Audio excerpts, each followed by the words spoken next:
Allen Food Edition. Today ay magluluto tayo ng roasted chicken.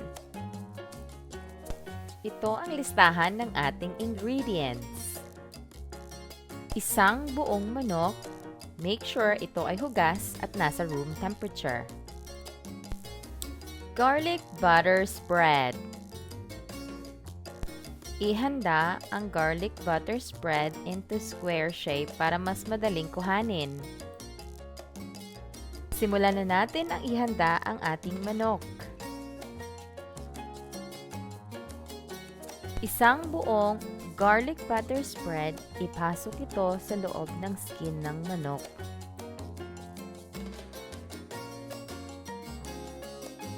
Dahan-dahan na hindi mabutas ang balat ng manok habang pinapasok ang garlic butter spread.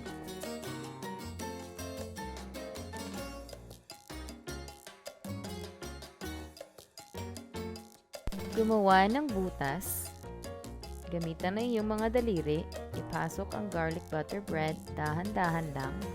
Make sure na ito ay balanse sa buong balat ng manok.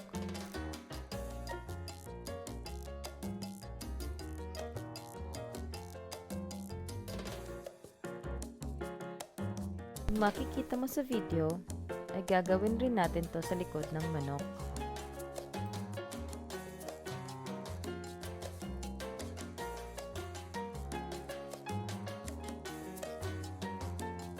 Kung mapapansin mo, ang nilagyan natin ng garlic butter spread ay ang breast ng manok, likod ng manok, kasali na rin ang bandang malapit sa kanyang thighs. Iban sa kutsilyo ay pwede ka rin gumamit ng kutsara o tinidor. Make sure na baliktarin mo ito at ito yung ipoke mo sa loob ng balat ng manok. The more na evenly spread ang garlic butter spread across sa lahat ng parte ng manok ay mas maigi dahil ito ay dagdag na rin sa lasa ng manok. Mag-ingat sa paghawak ng kutsilyo lalo na kung ang iyong bowl ay stainless steel at may butter, masyado siyang madulas.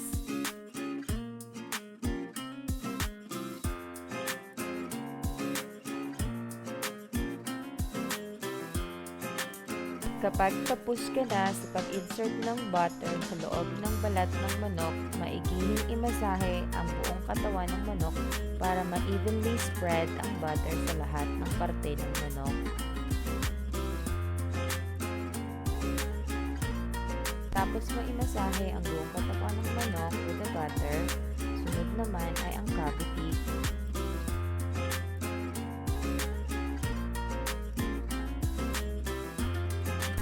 Lagyan mo ng paminta.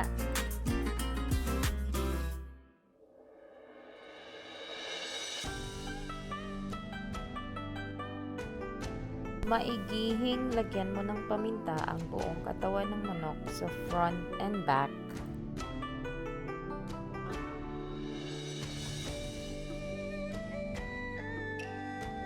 Kasunod naman ang inyong asin. Ang gamit kong asin ay sea salt. Kung wala kang sea salt, pwede ka namang gumamit ng kahit anong asin.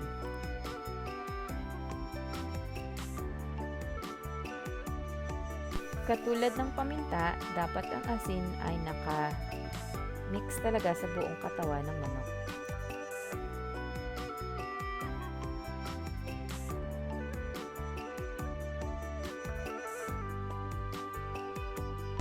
Sunod mong lagyan ng asin at paminta ang cavity ng manok. Make sure na medyo dami-damihan ang ilagay mo sa loob kasi ito rin ay nakaka-apekto sa lasa ng buong manok.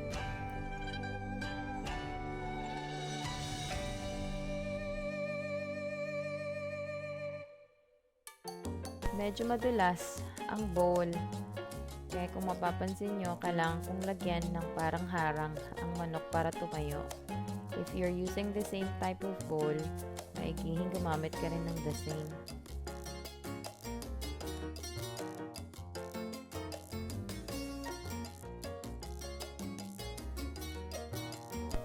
Huwag mahiyang damihan ang pepper sa loob ng cavity kasi ito rin ay pwedeng maging antibacterial.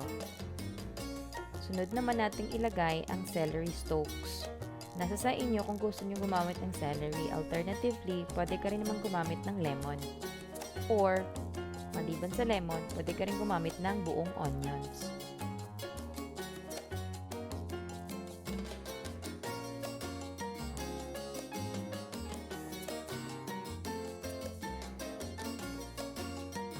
After mo maipasok ang celery, dagdagan mo ulit ng garlic butter spread ang loob ng cavity ng manok kasi ito din ay nakakadagdag sa panlasa.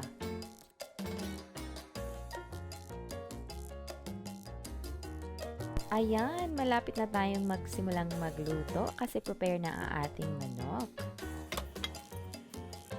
Ilipat mo ang iyong manok sa isang cooking pan.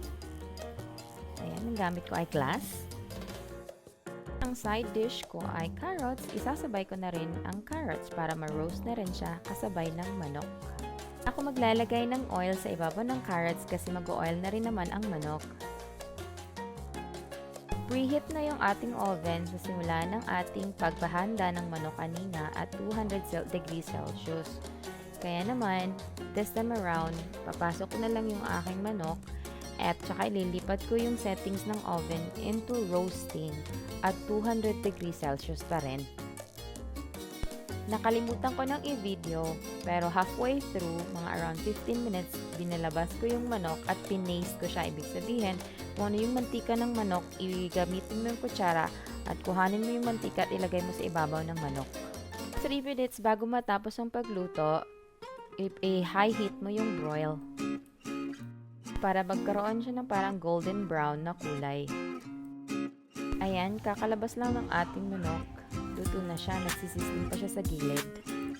Takpan mo ng foil para ito ay mag-rest for around 10 minutes bago mo siya hiwain. Ayan, nakahanda na ang ating manok. After niyong mag-rest for 10 minutes.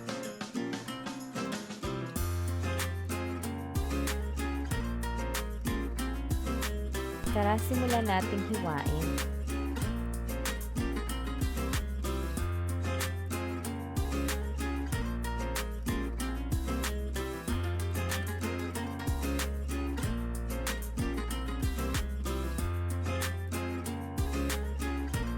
Ihanda mo lang yung kanin kasi mapaparami ka na naman ng kanin.